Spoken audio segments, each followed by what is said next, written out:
레위의 증손이자 고앗의 손자이며 이스라엘의 아들인 고라와 르우벤 지파 엘리압의 아들들인 다단과 아비람과 벨렛의 아들인 온이 사람들을 모아 모세에게 반기를 들고 일어났습니다.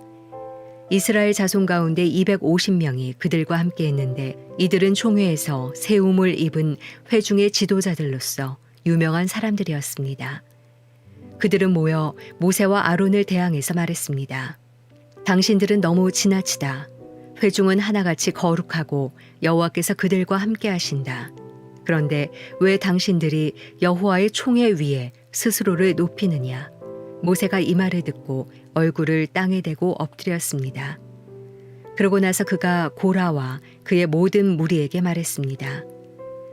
아침에 여호와께서 누가 그분에게 속한 사람인지 누가 거룩한지 보여주실 것이니 여호와께서 그 사람을 가까이 나오게 하실 것이다.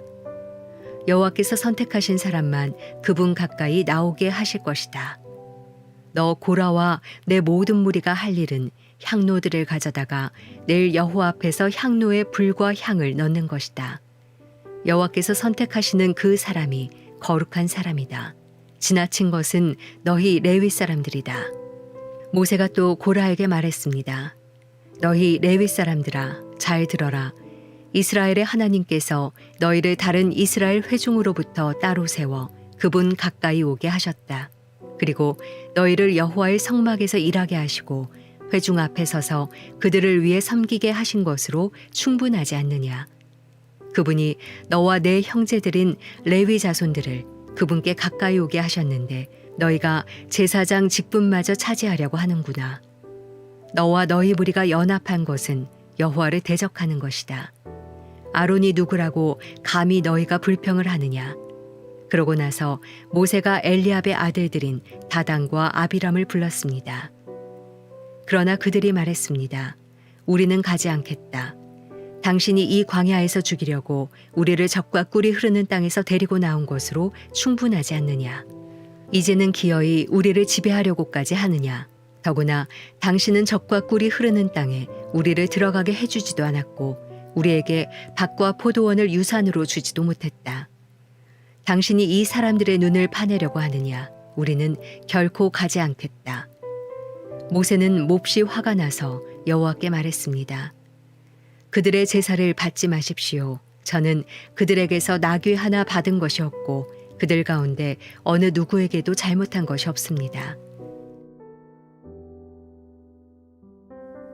목요일 아침 기도회를 시작하겠습니다. 사랑하는 하나가족 여러분, 우리 집사님들, 또 우리 성도님들, 오늘도 우리가 말씀을 붙들고 그렇게 힘을 내어 살아갑시다.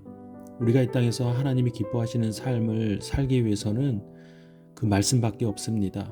말씀이 우리로 하여금 말하게 하고 행동하게 하며 살아가게 해야 합니다. 그래야지만 하나님께서 기대하시고 또 기뻐하시는 삶을 우리가 살아갈 수 있습니다. 오늘도 이렇게 말씀을 사모하는 마음으로 이 시간 겸손히 주님 앞에 나아갑시다. 오늘은 민수기 16장 1절에서 15절까지의 말씀을 함께 묵상하고 나눕니다. 하나님께서는 이스라엘 백성들에게 그 분노하신 가운데 한 가지를 특정하여 말씀하셨습니다. 그들의 불평과 불만 그리고 하나님을 향한 원망과 그 불신을 바라보시면서 애굽에서 탈출해 나온, 즉 하나님의 구원함을 받은 그 1세대들은 하나님이 약속하신 가나안 땅으로 들어가지 못할 것이다 라고 말씀하셨습니다. 이러한 상황 속에서 이스라엘 중 일부 사람들이 이 모세와 아론에게 나와 그들이 갖고 있는 권위, 즉 하나님께서 부여하신 그 역할과 권위에 대해서 도전하고 또 그것을 위협하기에 이릅니다.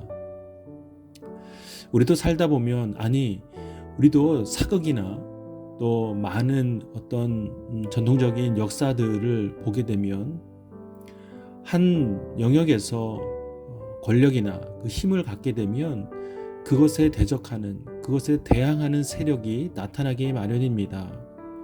그래서 권력을 두고 서로 다투고 싸우고 나아가 전쟁까지 합니다.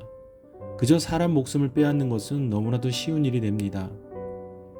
오늘 하나님께서 말씀하신 것 때문인지는 모르겠지만 모세와 아론을 향하여 일부 사람들이 그들의 권위에 도전하고 또 그 권력을 빼앗으려는 시도를 우리는 말씀을 통해서 볼 수 있습니다.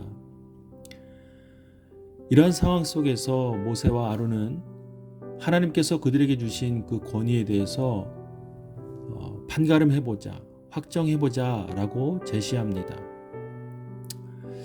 이러한 모습을 보면서 우리도 우리 삶을 바라보며 한 가지를 적용해 볼 수 있습니다. 우리가 사람 앞에서 인정받고 또 어떤 무리의 중심에 있을 때 그 모습을 시기하고 위협하는 사람들이 있을 것입니다. 세상은 물론이거니와 교회 안에서 그러한 것들이 나타날 때가 있습니다. 사람들에게 믿음이 좋다, 봉사 열심히 한다, 칭찬받고 인정받는 사람들을 시기하고 미워하는 무리들이 나타나기 마련입니다. 세상은 어떻습니까? 오히려 세상은 더하지요. 그러한 상황 속에서 우리는 어떻게 행동하고 또 하나님이 기뻐하시는 모습으로 서야 할지 우리는 오늘 말씀을 통해서 우리의 마음을 확정하고 또 확신 가운데 나아가야 할 것입니다. 분명한 것은 하나님께서 우리를 이 땅에 하나님의 자녀로 세우셨다는 사실입니다. 하나님이 모세를 이스라엘의 지도자, 리더로 세우신 것처럼 우리 모든 각 사람을 이 땅에 하나님의 자녀, 하나님의 백성, 군사로 세우셨다는 사실입니다. 이것은 세상이 위협할 수도 빼앗아갈 수도 또 그것을 무시할 수도 없는 하나님이 허락하신 놀라운 권위입니다. 그러니 우리는 그 권위를 지켜야만 합니다. 우리 스스로가 그 권위를 내려놓을 필요가 없습니다. 하나님이 세우신 그 놀라운 그리스도인의 권위를 가지고 이 땅에 살아가야 하는 믿음의 담대함이 필요한 것입니다. 오늘 모세와 아론을 대적하는 그 무리를 향하여 모세가 보였던 그 모습처럼 그것이 그냥 자만이나 교만이나 세상을 군림하려는 그런 마음이 아니라 하나님께서 허락하신 영적인 권위를 믿고 붙들며 사는 우리 하나 가족이 되기를 바랍니다. 사랑하는 여러분, 세상 한복판에서 절대 굴복하거나 움츠러들지 않게 되기를 바랍니다. 하나님께서는 분명히 여러분에게 하나님의 자녀가 되는 권세, 예수 이름의 권세를 허락하셨음을 믿고 나아가는 우리 모두의 삶이 되기를 주님의 이름으로 축복합니다. 이제 각 사람에게 주시는 그 하나님의 말씀을 묵상하고 오늘을 의탁하며 함께 기도하겠습니다.